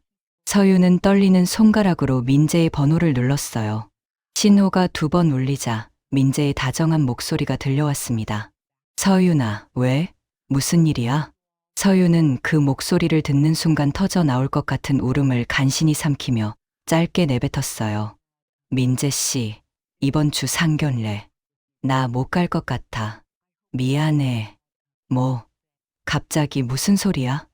서윤아, 무슨 일 있어? 서윤아. 민재의 다급한 목소리가 수화기를 타고 쏟아졌지만 서윤은 더 이상 말을 이을 수가 없었습니다. 한마디라도 더 하면 울음이 터질 것 같았어요. 서윤은 민재의 목소리를 끈트 통화 종료 버튼을 눌렀습니다. 그 뒤로 민재에게서 전화가 3번, 4번 울렸지만 서윤은 한 번도 받지 않았어요. 받으면 마음이 흔들릴 테니까요. 서윤은 휴대폰을 무음으로 바꾸고 주머니 깊숙이 밀어 넣었습니다. 얼마 뒤 서윤은 경찰서 현관문을 밀고 밖으로 나왔어요. 한 발짝 내딛는 순간 예고도 없이 하늘에서 차가운 빗줄기가 쏟아져 내렸습니다. 겨울비였어요. 눈도 아니고 비가, 그것도 소나기처럼 굵은 빗방울이 아스팔트를 두들기며 쏟아지고 있었죠. 우산은 사무실 안에 두고 왔지만 서윤은 돌아가서 가져올 생각조차 하지 못했어요. 아니, 하지 않았다는 게 맞을 겁니다. 방금 전 그 사무실 안에서 벌어진 일들이 머릿속에서 돌고 또 돌아 다른 건 아무것도 생각할 수가 없었으니까요. 차가운 빗물이 머리카락을 타고 이마를 적시고 목덜미를 지나 등줄기까지 스며들었습니다. 근무복 위에 걸친 얇은 외투는 순식간에 물을 먹어 무겁게 늘어졌어요. 서윤은 멈추지 않았습니다. 멈추면 주저앉을 것 같았거든요. 서윤은 길 한복판에 멈춰섰습니다. 빗줄기가 얼굴을 때렸지만 눈을 감지 않았어요. 하늘을 올려다봤습니다. 잿빛 구름 사이로 쏟아지는 겨울비가 서윤의 시야를 가득 채웠고 그 사이로 아버지의 얼굴이 어렴풋이 떠올랐다가 빗물에 씻기듯 사라졌어요. 서윤아. 멀리서 누군가 서윤의 이름을 부르는 소리가 빗소리를 뚫고 들려왔습니다. 처음에는 환청인가 싶었어요. 하지만 소리는 점점 가까워졌고 뛰어 빗속을 뚫고 달려오는 발소리가 쫓아왔습니다. 민재였습니다. 커다란 검은 우산을 한 손에 들고 다른 손으로는 외투 자락을 움켜쥔 채 전력으로 달려오고 있었어요. 서윤의 전화를 받고 불안한 마음에 바로 차를 몰고 지구대 근처까지 온 거였습니다. 서윤 앞에 도착한 민재는 숨을 몰아쉬며 우산을 서윤 쪽으로 기울였어요. 빗물이 민재의 한쪽 어깨를 적시기 시작했지만 민재는 신경 쓰지 않았습니다. 젖은 서윤의 어깨를 양손으로 감싸며 다급하게 물었어요. 서윤아, 왜 비를 다 맞고 있어? 전화도 안 받고. 대체 무슨 일이야? 얼굴이 왜 이래? 민재의 걱정스러운 목소리가 귓가에 닿는 순간 서윤의 눈 안쪽에서 뜨거운 것이 차올랐어요. 참아왔던 눈물이 터져 나올 것 같았습니다. 하지만 서윤은 울지 않았어요. 울 수 없었습니다. 울면 마음이 약해질 테고 마음이 약해지면 지금 해야 할 말을 하지 못할 테니까요. 서윤은 오히려 민재의 손을 차갑게 뿌리쳤습니다. 민재 씨, 우리 결혼 다시 생각해요. 민재의 표정이 굳었습니다. 우산을 쥔 손이 미세하게 떨렸어요. 뭐, 갑자기 무슨 소리야? 이번 주 상견례도 취소해줘요. 서윤의 목소리는 단호했지만 그 단호함 뒤에 숨겨진 떨림을 민재는 놓치지 않았어요. 서윤은 민재의 얼굴을 차마 바라보지 못한 채 시선을 바닥에 고정했습니다. 빗물에 젖은 아스팔트 위로 서윤의 신발 끝에서 물이 흘러내리고 있었어요. 나 경찰 잘릴지도 몰라요. 서윤의 입에서 터져나온 첫 마디가 그것이었습니다. 오늘 지구대에서 사표 쓰라는 소리 들었어요. 아니, 파면까지 갈 수 있다고 했어요. 제가 잘못한 것도 아닌데 억울한 일을 당해도 힘이 없으니까 그냥 당하고 있어야 하는 게 내 처지예요. 서윤은 주먹을 꽉 쥐며 말을 이어갔어요. 빗물인지 눈물인지 모를 액체가 뺨을 타고 흘러내렸지만 서윤은 닦지 않았습니다. 나 하나 건사하기도 힘들어요. 통장에 돈은 없고 매달 동생 병원비에 약값에 허덕이고 빚은 줄어들 생각을 안 하고 아픈 동생까지 있는데 이런 내가 민재 씨 곁에 있으면 민재 씨 인생까지 망칠 거예요. 서윤의 목소리가 점점 작아졌어요. 마지막 문장은 거의 중얼거림에 가까웠습니다. 민재 씨는 좋은 사람 만나야 해요. 나 같은 사람 말고 민재 씨한테 짐이 안 되는 사람. 민재 씨가 웃을 수 있게 해주는 사람. 서윤은 고개를 돌렸어요. 더 이상 민재의 얼굴을 보고 있으면 결심이 무너질 것 같았으니까요. 빗속에 서 있는 서윤의 뒷모습이 어찌나 쓸쓸한지 마치 세상에서 가장 외로운 사람이 거기 서 있는 것 같았습니다. 하지만 민재는 물러서지 않았어요. 민재는 다시 한번 서윤의 떨리는 어깨를 양손으로 꽉 부여잡았습니다. 서윤이 뿌리치려 했지만 민재의 손은 단단했어요. 서윤을 절대 놓지 않겠다는 의지가 그 소나기에 그대로 담겨 있었습니다. 한서윤. 민재가 서윤의 이름을 불렀어요. 장난기 하나 없는 진지하고 단단한 목소리였습니다. 서윤의 어깨를 잡은 민재의 손에 더 힘이 들어갔어요. 너, 나를 그것밖에 안 되는 사람으로 봤어? 서윤이 고개를 들었습니다. 민재의 눈과 마주쳤어요. 빗물에 젖은 민재의 얼굴 위로 흔들림 없는 눈빛이 서윤을 똑바로 바라보고 있었습니다. 그 눈에는 실망도 분노도 없었어요. 오직 서윤을 향한 깊고 단단한 마음만이 가득 차 있었습니다. 내가 한 일, 절대 잘못된 거 아니야. 내가 알아. 너라면 정의로운 일을 했을 거야. 난 널 믿어. 그게 바로 내가 사랑하는 한서윤이야. 민재의 목소리가 빗소리를 뚫고 또렷하게 울렸어요. 돈이 없으면 같이 벌면 돼. 동생이 아프면 같이 돌보면 돼. 그게 부부지. 뭐가 부부야? 좋을 때만 옆에 있는 게 사랑이야. 힘들 때 옆에 있는 게 사랑이지. 서윤의 눈에서 눈물이 쏟아졌습니다. 이번에는 참을 수가 없었어요. 빗물과 뒤섞인 눈물이 턱을 타고 줄줄 흘러내렸지만 서윤은 더 이상 고개를 돌리지 않았습니다. 그리고 우리 아버지, 사람 보는 눈 하나는 정확하신 분이야. 내 진심을 알면 오히려 나보다 더 너를 예뻐하실 거야. 나 장담해. 민재는 서윤의 젖은 머리카락을 손으로 쓸어 올려주며 말했어요. 일단 가보자. 상견례 가서 다 말하자. 도망가지 말고. 방법이 있을 거야. 아니, 내가 방법을 만들 거야. 알았지? 민재의 흔들림 없는 눈빛에 서윤의 마음이 흔들렸습니다. 하지만 현실의 벽은 여전히 높았어요. 파면 위기의 경찰, 빚에 쪼들리는 가장, 아픈 동생을 돌봐야 하는 누나. 이 모든 무게를 안고 상견례 자리에 나가는 게 과연 옳은 일인지 서유는 아직 확신이 서지 않았습니다. 그래도 민재의 손은 따뜻했어요. 빗물에 젖어 차가워진 서윤의 어깨를 감싸고 있는 그 손에서 체온 이상의 온기가 전해져 왔습니다. 결국 서윤은 고개를 끄덕였어요. 아주 작게, 거의 알아차릴 수 없을 정도로. 민재는 그 작은 고갯짓 하나에 안도의 숨을 내쉬며 서윤의 어깨 위로 우산을 더 깊이 기울였습니다. 두 사람은 빗속을 나란히 걸었어요. 민재의 우산 아래에서도 서윤의 마음은 여전히 폭우가 쏟아지고 있었지만 적어도 물리적으로는 더 이상 비에 젖지 않았습니다. 민재와 헤어지고 집에 돌아온 서윤은 젖은 옷을 벗어 세탁기에 넣고 뜨거운 물로 샤워를 했어요. 하지만 아무리 뜨거운 물을 틀어도 마음속까지 파고든 한기는 녹지 않았습니다. 수건으로 머리를 말리며 거울 앞에 섰을 때 거울 속 자신의 얼굴이 눈에 들어왔어요. 빗물에 씻긴 화장기 없는 얼굴, 충혈된 눈, 생기라곤 찾아볼 수 없는 창백한 안색. 서유는 서랍에서 단 하나뿐인 원피스를 꺼내 옷걸이에 걸어두고 한참 동안 그 옷을 바라봤습니다. 민재의 말이 떠올랐어요. 방법이 있을 거라고. 내가 방법을 만들겠다고. 그 말이 얼마나 고맙고 따뜻했는지 서윤도 잘 알고 있었습니다. 하지만 고마움과 현실은 다른 문제였어요. 민재가 아무리 방법을 찾겠다고 해도 서윤의 파면을 막을 수 있는 건 민재가 아니었습니다. 지구대장과 지역 유지가 손을 잡고 밀어붙이는 걸 평범한 회사원인 민재가 어떻게 막을 수 있겠어요?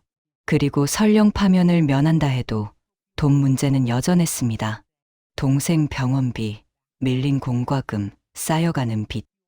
민재의 사랑이 아무리 깊어도 이 짐들까지 함께 짊어지라고 하는 건 사랑이 아니라 이기심이라고 서윤은 생각했어요.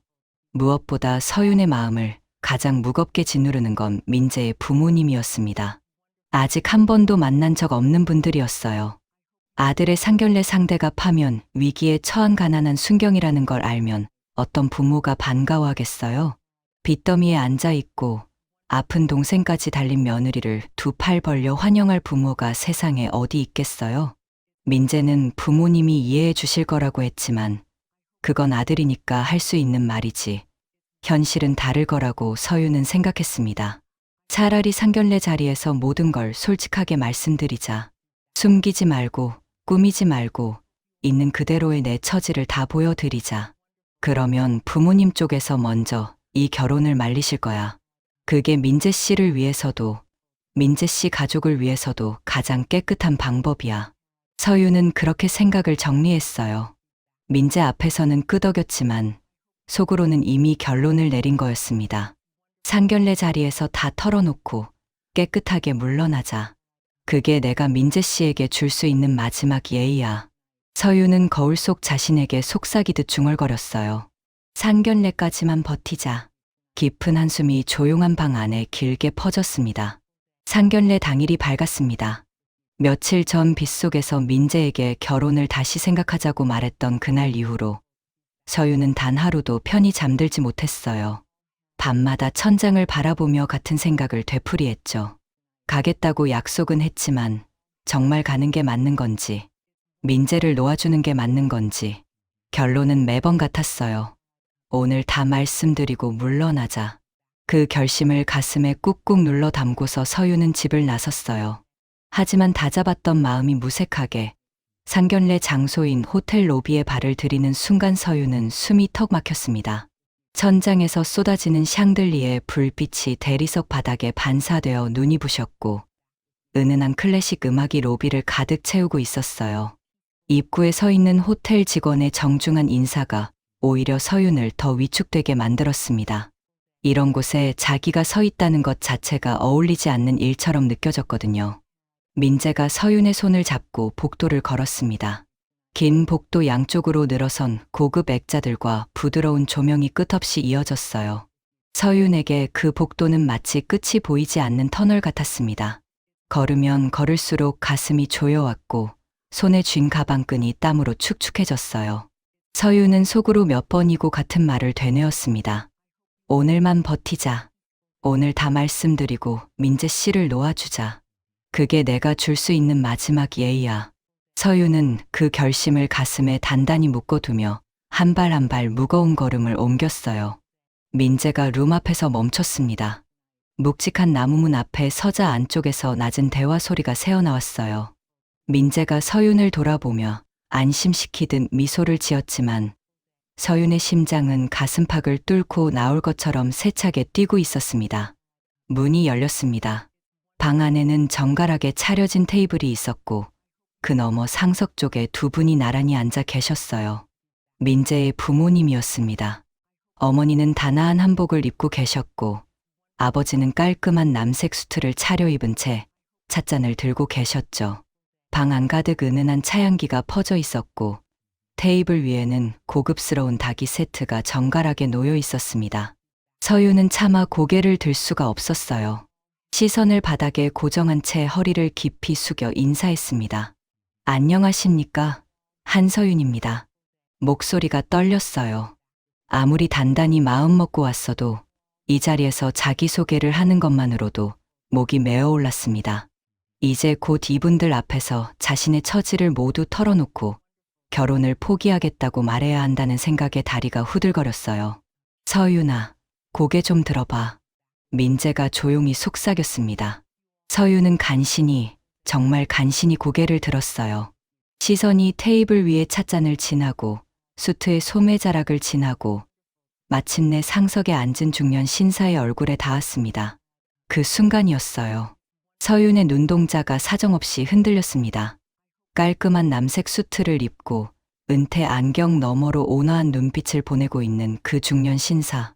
낡은 점퍼 대신 몸에 꼭 맞는 고급복을 입고 있었지만 그 눈빛은 서윤이 절대 잊을 수 없는 것이었어요. 며칠 전 한겨울 새벽 어두운 골목에서 깡패들에게 당하며 주저앉아 있던 그 눈빛. 은행 키오스크 앞에서 당황해 떨고 있던 그 눈빛. 그리고 포장마차에서 떡볶이를 먹으며 흐뭇하게 웃던 바로 그 눈빛이었습니다. 어르신. 서윤의 입에서 당황 섞인 탄성이 저도 모르게 터져 나왔어요. 머리가 하얘졌습니다. 이건 대체 무슨 상황인지, 왜 그 어르신이 여기에 앉아 계신 건지. 서윤은 순간적으로 아무것도 이해할 수가 없었어요. 신사도 마찬가지였습니다. 찻잔을 입에 가져가려던 손이 허공에서 딱 멈췄어요. 찻잔이 살짝 기울어져 차 한 방울이 테이블보 위에 떨어졌지만 신사는 그것조차 느끼지 못하는 것 같았습니다. 눈을 크게 뜬 채 서윤의 얼굴을 빤히 바라보았어요. 아니, 자네는 그때 그 떡볶이 아가씨? 상상도 못한 재회에 두 사람은 박제된 듯 서로를 바라보며 굳어 있었습니다. 시간이 멈춘 것 같은 정적이 방 안을 가득 채웠어요. 그 사이 옆에 앉아있던 민재와 어머니는 대체 무슨 상황인지 영문을 몰라 눈만 깜빡이고 있었죠. 아버지, 서윤이를 아세요? 민재가 아버지와 서윤을 번갈아 보며 물었습니다. 그 질문에 신사는 그제야 정신이 돌아온 듯 찻잔을 테이블 위에 내려놓으며 자리에서 벌떡 일어났어요. 그리고는 환하게 웃음을 터뜨렸습니다. 세상에, 이런 인연이 있나? 하하.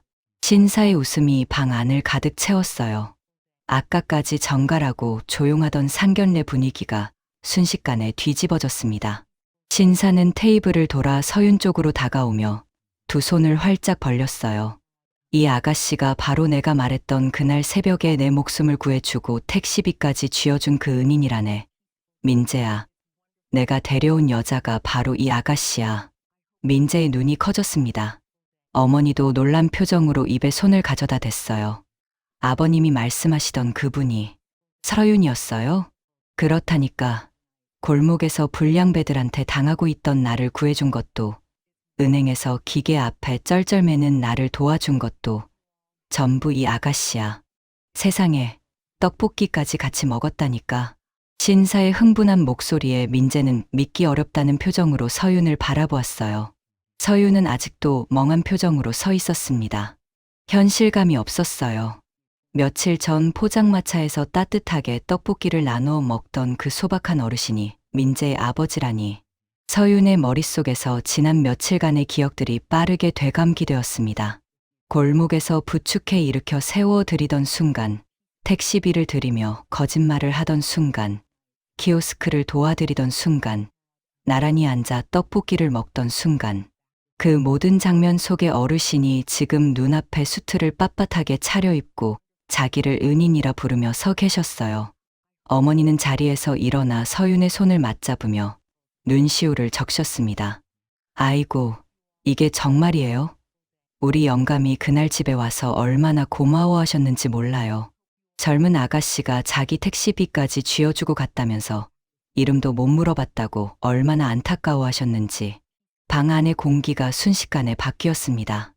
아까까지 팽팽하게 얼어있던 긴장감이 사라지고 그 자리를 뜨거운 감격이 채웠어요.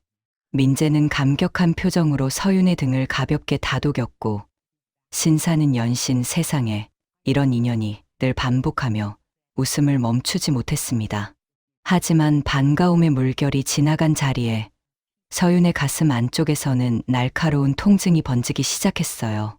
자신을 은인이라 부르며 이토록 환하게 웃고 계시는 이 따뜻한 어르신. 방금 전까지 자기를 반갑게 맞아주시던 그 진심 어린 눈빛. 그 앞에서 이제 서윤은 자신의 초라하고 비참한 현실을 모두 털어놓아야 했습니다. 돈이 없다는 것, 빚이 있다는 것, 아픈 동생을 돌봐야 한다는 것, 그리고 지금 직장에서 쫓겨날 위기에 처해 있다는 것까지. 아까 빗속에서 민재에게 했던 말이 떠올랐어요. 이런 내가 민재 씨 곁에 있으면 민재 씨 인생까지 망칠 거예요. 그 말을 지금 이 자리에서 이분들 앞에 다시 해야 한다고 생각하니 가슴이 쥐어짜듯 아팠습니다. 차라리 이분이 모르는 분이었다면 인사만 하고 깔끔하게 물러날 수 있었을 겁니다. 하지만 골목에서 자신의 손을 잡아주셨던 바로 그 은인이, 떡볶이를 먹으며 장하다고 칭찬해 주셨던 바로 그 어르신이 시아버지라니, 이 기적 같은 인연 앞에서 도망치는 것이 은혜를 베풀어 주신 분의 얼굴에 먹칠을 하는 것 같아서 서윤은 한 발짝도 움직일 수가 없었어요. 서윤은 꽉 다문 입술 사이로 떨리는 숨을 내쉬었습니다. 손에 쥔 가방끈이 땀에 젖어 미끄러웠고 무릎은 후들거리고 있었어요. 기적 같은 반가움 뒤로 서윤이 감당해야 할 진실의 무게가 한층 더 무겁게 드리워지고 있었습니다. 기적 같은 반가움이 방 안을 채운 지 몇 분이나 지났을까요? 신사가 연신 세상에 이런 인연이 늘 반복하며 감격하고, 어머니가 서윤의 손을 맞잡으며 눈시울을 적시는 동안에도 서윤의 마음 한쪽에서는 차가운 바늘이 쉴 새 없이 찔러대고 있었습니다. 서윤은 떨리는 다리를 붙잡고 자리에서 천천히 일어섰습니다. 방 안의 분위기가 달라졌어요. 아까까지 환하게 웃고 계시던 신사와 어머니의 표정에 의아함이 스쳤습니다. 민재도 서윤의 변화를 눈치챘는지 걱정스러운 눈으로 바라보았죠. 서윤은 두 주먹을 꽉 쥔 채 떨리는 목소리로 입을 열었습니다. 아버님, 어머님, 죄송합니다. 서윤의 첫마디에 방 안이 조용해졌어요. 아까까지 웃음으로 가득하던 공기가 순식간에 가라앉았습니다. 저 사실 정말 가난합니다. 그 한마디를 내뱉는데 서윤의 온 힘이 필요했어요. 목구멍이 타들어가는 것 같았고 혀가 입천장에 붙어 떨어지질 않았습니다. 하지만 서윤은 멈추지 않았어요. 여기서 멈추면 영영 말하지 못할 것 같았으니까요. 돌봐야 할 아픈 남동생이 있어요. 태어날 때부터 심장이 약해서 매달 병원비랑 약값이 나가는데 솔직히 감당하기가 너무 벅찹니다. 서윤의 시선이 바닥을 향했습니다. 테이블 위에 고급스러운 닭이 세트와 정갈하게 놓인 냅킨이 눈에 들어왔지만 서윤에게 그것들은 자신과는 너무나 먼 세계의 물건들처럼 느껴졌어요. 그리고 지금 직장에서 쫓겨날 위기에 처해 있어요. 그날 새벽에 아버님을 도와드린 일이 오히려 제가 과잉 진압을 했다고 거짓 신고를 당했거든요.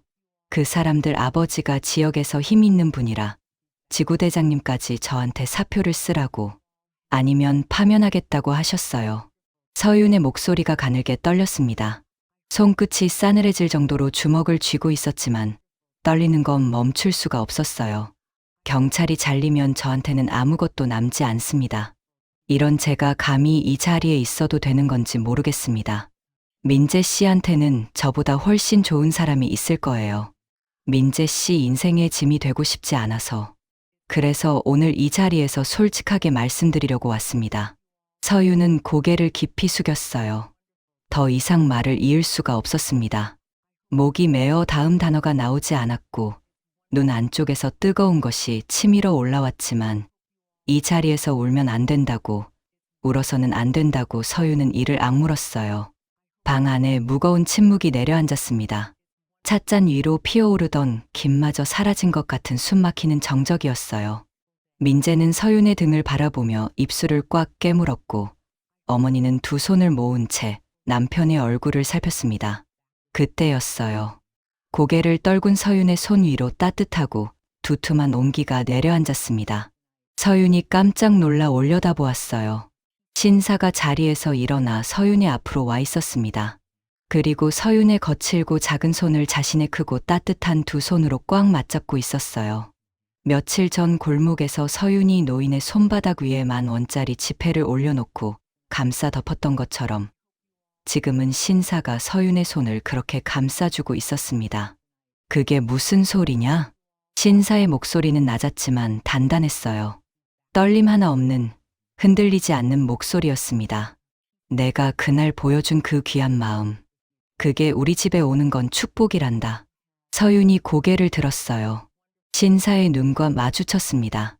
그 눈에는 동정도 안쓰러움도 아닌 오직 깊은 존경과 감사가 담겨 있었어요. 가난이 무슨 죄라고 고개를 숙여. 돈이 없는 게 부끄러운 일이야? 아니지. 부끄러운 건 돈 앞에서 양심을 파는 거고 힘 앞에서 고개를 숙이는 거야. 넌 그 어느 것도 하지 않았어. 신사는 서윤의 손을 더 꼭 쥐었습니다. 새벽에 쓰러져 있는 노인을 보고도 못 본 척 지나가는 게 보통 사람이야. 그런데 넌 위험한 줄 알면서도 나섰고 가진 것 없는 주머니에서 마지막 돈까지 꺼내서 내 손에 쥐어줬어. 너 같은 아이가 내 며느리가 된다니 내가 오히려 영광이구나. 신사의 마지막 한마디에 서윤의 참아왔던 눈물이 눈꺼풀을 넘었어요. 한 줄기가 뺨을 타고 흘러내리자 뒤이어 멈출 수 없는 눈물이 줄줄이 쏟아졌습니다. 옆에 있던 어머니도 자리에서 일어나 서윤의 어깨를 따뜻하게 감싸 안았어요. 서윤 씨, 우리 영감을 구해준 분이 바로 서윤 씨였다니. 우린 정말 복받은 거예요. 고마워요. 정말 고마워. 어머니의 품에서 서윤은 더 이상 참지 못하고 소리 없이 흐느꼈습니다. 오늘 이 자리에서 단칼에 거절당할 줄 알았어요. 가난하다는 이유로, 빚이 있다는 이유로, 직장에서 잘릴 위기라는 이유로 냉정하게 돌려보내질 줄 알았죠. 그런데 돌아온 건 거절이 아니라 축복이라는 한마디였어요. 서윤이 그토록 무겁게 짊어지고 온 짐들을 이분들은 아무것도 아니라는 듯 가볍게 받아주셨습니다. 바로 그때였어요. 눈물이 왈칵 쏟아지는 가운데 서윤의 가방 안에서 요란한 벨소리가 울렸습니다. 정갈한 상견례 자리에 전혀 어울리지 않는 날카롭고 시끄러운 소리였죠. 서윤은 얼른 눈물을 닦으며 가방을 뒤졌어요.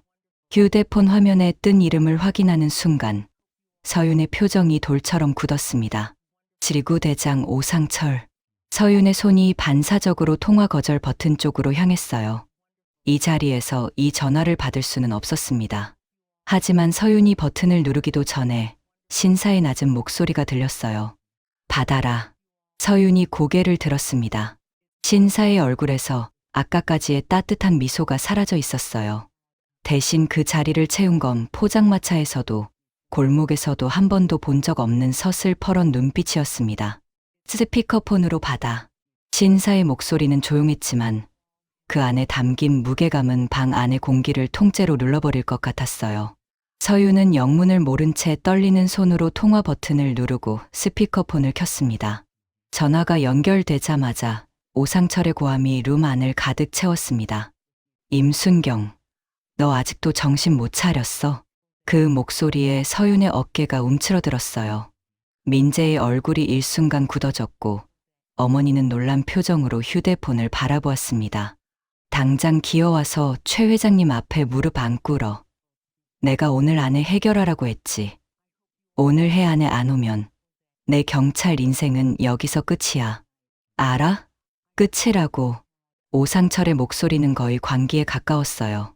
한 사람의 인생을 좌지우지하는 말을 아무렇지도 않게 내뱉는 그 잔인함이 스피커를 통해 고스란히 방 안에 퍼져나갔습니다. 서윤의 얼굴이 하얗게 질려갔어요. 아까 어렵게 꺼냈던 용기가 그 고함 한 번에 산산조각이 나는 것 같았습니다. 내가 뭔데? 최 회장님 자제분들한테 덤벼들어. 내가 뭔데? 사표 안 쓸 거면 파면 처리할 테니까 각오해. 알아들었어? 서윤은 입술을 꽉 깨물었어요. 이 사람들 앞에서, 이 따뜻한 분들 앞에서 이런 소리를 듣고 있다는 것 자체가 수치스러웠습니다. 얼른 전화를 끊어야 한다고 생각했지만 손이 움직이질 않았어요. 온몸이 얼어붙은 것처럼 굳어버렸습니다. 바로 그 순간이었어요. 신사의 손이 서윤의 휴대폰을 낚아채듯 가져갔습니다. 아까까지 서윤의 손을 따뜻하게 감싸주던 그 손이었지만 지금은 전혀 다른 힘이 실려 있었어요.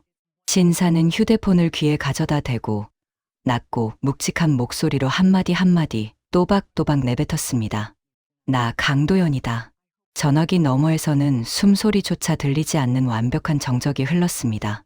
아까까지 목청을 높여 서윤을 짓밟으려 했던 그 거친 목소리가 흔적도 없이 사라져버린 거예요. 방 안의 공기가 얼어붙었어요. 떡볶이를 먹으며 흐뭇하게 웃던 소탈한 어르신은 온데간데 없이 사라지고 그 자리에 서 있는 건 완전히 다른 사람이었습니다. 등을 곧게 세우고 턱을 살짝 치켜든 채 서슬퍼런 눈빛으로 허공을 응시하는 그 모습에서는 수십 년간 법의 최전선에서 불의와 싸워온 사람만이 가질 수 있는 압도적인 카리스마가 뿜어져 나왔어요. 전직 검찰총장 강도연. 그 이름 석자가 스피커폰을 통해 울려 퍼지는 순간 소화기 너머에서는 숨소리조차 들리지 않는 완벽한 정막이 흘렀습니다. 자네가 지금 파면시키겠다고 협박하는 그 순경이 내 목숨을 구한 은인이야. 소화기 너머에서 숨소리가 뚝 끊겼습니다. 그리고 내 며느리지. 신사의 목소리는 고함이 아니었어요. 오히려 아까 오상철이 지른 고함보다 훨씬 낮고 조용했습니다. 하지만 그 조용함 속에 담긴 무게는 어떤 고함보다도 무거웠어요. 그날 현장의 증인이 바로 나인데 자네 지금 제정신인가? 그날 새벽에 무고한 노인을 폭행하고 금품을 갈취한 자들을 제압한 게 과잉 진압이야? 증거 영상까지 있는 정당한 법 집행을 가지고 파면 운운하는 게 지구대장이 할 일인가? 신사의 말 한마디 한마디가 칼날처럼 날카로웠습니다. 스피커폰을 통해 흘러나오는 그 묵직한 음성에 방 안에 있던 모든 사람이 숨을 죽였어요. 민재는 처음 보는 아버지의 모습에 눈이 커져 있었고 어머니는 담담한 표정으로 남편의 뒷모습을 지켜보고 있었습니다. 지구대장이라는 사람이 힘 있는 집안 눈치 보느라 부하 하나를 제물로 바치는 꼴이라니. 소화기 너머에서 작은 신음 같은 소리가 새어나왔어요. 숨을 들이쉬는 건지 놀라서 헐떡이는 건지 분간이 안 되는 소리였습니다. 내일 아침까지 임서윤 순경에 대한 모든 부당한 조치를 원상복구하게. 잠깐의 정적. 안 그러면 내가 직접 움직이겠네. 강도연은 통화를 끊고 휴대폰을 테이블 위에 조용히 내려놓았습니다. 방 안에 다시 정적이 찾아왔지만 이번 정적은 아까와는 전혀 다른 종류였어요. 아까의 정적이 서윤의 고백에 따른 무거운 침묵이었다면 지금의 정적은 폭풍이 지나간 뒤의 고요함이었습니다. 서윤은 멍한 표정으로 서 있었어요. 방금 무슨 일이 벌어진 건지 머리로는 이해가 되는데 마음이 따라가지 못했습니다. 며칠 전 자기가 택시비를 들이며 야간 수당 받는 날이라 돈 좀 있거든요 라고 거짓말을 했던 바로 그 어르신이 방금 전직 검찰총장의 이름으로 자신을 짓밟으려 했던 모든 부당함을 단 한 통의 전화로 무너뜨린 거였어요. 서윤의 무릎에서 힘이 빠지려는 순간 민재가 얼른 서윤의 팔을 잡아 부축했습니다. 그리고 강도연이 다시 서윤 앞으로 와서 아까처럼 따뜻한 미소를 지으며 서윤의 손을 잡았어요. 서슬퍼른 칼날 같던 눈빛은 이미 사라지고 다시 포장마차에서 떡볶이를 먹으며 웃던 소탈한 어르신의 눈빛이 돌아와 있었습니다. 걱정 마라, 서윤아. 이제 다 괜찮을 거다. 서윤을 옥죄던 부당한 권력의 사슬이 단 한마디에 무너져 내린 순간이었습니다. 그날 이후 상황은 순식간에 역전되었습니다. 법조계에 살아있는 전설이라 불리는 전직 검찰총장 강도연이 직접 목격자로 나서자 그동안 어둠 속에 숨어 있던 것들이 하나둘 빛 아래로 끌려 나왔어요. 지역 유지 최병권과 결탁해 매물을 수수하고 수사를 무마해왔던 지구대장 오상철의 비리가 낱낱이 드러났습니다. 그뿐만이 아니었어요. 최병권의 아들들이 그동안 저질러온 폭행과 갈취, 그리고 그것을 조직적으로 은폐해온 과정까지 전부 수면 위로 올라왔죠. 강도연은 은퇴한 몸이었지만 수십 년간 쌓아온 법조계의 인맥과 신뢰는 녹슬지 않았습니다. 감찰 조사가 시작되었고 지구대장은 직위 해제되었어요. 지역 유지와 그의 아들들은 특수강도와 공동 협박 혐의로 입건되었습니다. 서윤에게 사표를 쓰라고 협박하고 무릎을 꿇으라고 고함치던 그들이 이제는 법 앞에 무릎을 꿇어야 하는 처지가 된 거였어요. 서윤은 억울한 누명을 완전히 벗었습니다. 오히려 서윤의 용감한 행동에 대한 재평가가 이루어졌어요. 지구대 현관에 들어서는 서윤을 동료 경찰들이 줄지어 맞이했습니다. 그날 눈치만 보며 시선을 피했던 바로 그 동료들이었어요. 그들은 미안함과 부끄러움이 뒤섞인 얼굴로 하지만 진심을 담아 서윤에게 박수를 보냈습니다. 한 선배가 서윤 앞에 다가와 고개를 숙였어요. 서윤아, 미안하다. 그때 옆에서 한마디라도 해줬어야 하는 건데 우리가 비겁했어. 서윤은 고개를 저으며 웃었습니다. 아니에요, 선배. 다 지난 일인걸요. 그 한마디에 선배의 눈시울이 붉어졌어요. 서윤은 그 모습을 보며 이 제복이 자신에게 수치의 상징이 아니라 자부심의 상징이었음을 다시 한번 느꼈습니다. 아버지의 수첩에 적혀있던 정의라는 글자가 틀리지 않았다는 것을 서윤은 이 자리에서 온몸으로 확인하고 있었어요. 하지만 강도연이 서윤에게 준 것은 명예 회복만이 아니었습니다. 상견례가 끝나고 며칠 뒤 강도연은 서윤을 따로 불렀어요. 서윤이 그토록 걱정하고 있던 동생 지환의 이야기를 꺼냈습니다. 서윤아, 내 동생 지환이 말이다. 심장이 안 좋다고 했지? 서윤은 놀란 표정으로 고개를 끄덕였어요. 상견례 자리에서 잠깐 언급한 것뿐인데 강도연은 그 말을 잊지 않고 있었던 거였습니다. 내가 아는 후배 중에 심장외과 쪽에서 손꼽히는 의사가 있어. 벌써 연락해뒀다. 지환이 데리고 한번 가보거라. 서윤은 말문이 막혔어요. 동생의 치료를 위해 최고의 의료진을 연결해 주겠다는 말에 서윤의 눈에 다시 눈물이 고였습니다. 아버님, 이건 정말 제가 어떻게 이런 은혜를... 강도연은 손을 내저으며 서윤의 말을 막았어요. 은혜는 무슨 은혜야? 내가 그날 새벽에 보여준 마음, 그게 은혜지. 이제 동생 걱정은 그만하고 내 행복만 생각하거라. 내가 지킨 정의가 헛되지 않았다는 걸 보여주고 싶구나. 강도연의 목소리는 다정했지만 단호했어요. 그 말 속에는 단순한 물질적 지원을 넘어서 서윤이라는 사람의 가치를 온 마음으로 인정한다는 깊은 존중이 담겨 있었습니다. 강도연의 든든한 지원 아래 지환은 무사히 수술을 마쳤어요. 태어날 때부터 약했던 심장이 처음으로 안정적인 박동을 되찾았습니다. 회복실에서 눈을 뜬 지환이 서윤에게 보낸 첫 문자는 이런 거였어요. 누나, 나 이제 안 아플 것 같아. 고마워, 누나. 서윤은 그 문자를 받고 복도 의자에 앉아 한참을 울었습니다. 기쁨의 눈물이었어요. 얼마나 오래 기다려온 순간인지, 얼마나 오래 꿈꿔온 말인지 서윤 자신만이 알고 있었죠. 동생의 건강을 위해 청춘을 통째로 바쳤던 그 세월이, 그 지독한 인내의 시간들이 이 짧은 문자 한 통으로 비로소 보상받는 기분이었습니다. 수술을 마친 지환과 함께 병원 현관을 나서며 서윤은 생각했어요. 이제 더 이상 동생의 희생양이 아니라 자신의 삶을 살 수 있는 사람이 되었다고. 남의 짐을 지는 것이 아니라 자기 자신의 행복을 위해 걸어갈 수 있는 길이 비로소 열렸다고. 그리고 시간이 흘렀습니다. 겨울이 지나고 봄이 왔어요. 그 봄의 어느 화창한 날, 서윤은 빳빳한 제복 대신 눈부신 하얀 웨딩드레스를 입고 거울 앞에 섰습니다. 거울 속의 서윤은 몇 달 전 빗물에 젖은 채 길 한복판에 멈춰서 있던 그 여자와는 완전히 다른 사람이었어요. 생기 있는 눈빛, 부드러운 미소, 그리고 가슴속 가득 차오르는 행복. 서유는 거울 속 자신을 보며 조용히 미소 지었습니다. 화려한 예식장 안이 하객들의 웅성거림으로 가득 찼어요.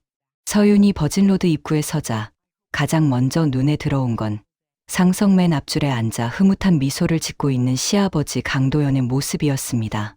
낡은 점퍼 대신 단정한 정장을 차려입고 며느리의 가장 빛나는 날을 지켜보는 그 눈빛에는 아버지의 사랑이 가득했어요. 그 옆에는 시어머니가 눈물을 글썽이며 앉아 계셨고, 그리고 버진로드 끝에서 민재가 서윤을 바라보고 있었습니다. 빗속에서 임서윤, 너 나를 그것밖에 안 되는 사람으로 봤어? 라고 외치며 서윤을 놓지 않았던 바로 그 남자.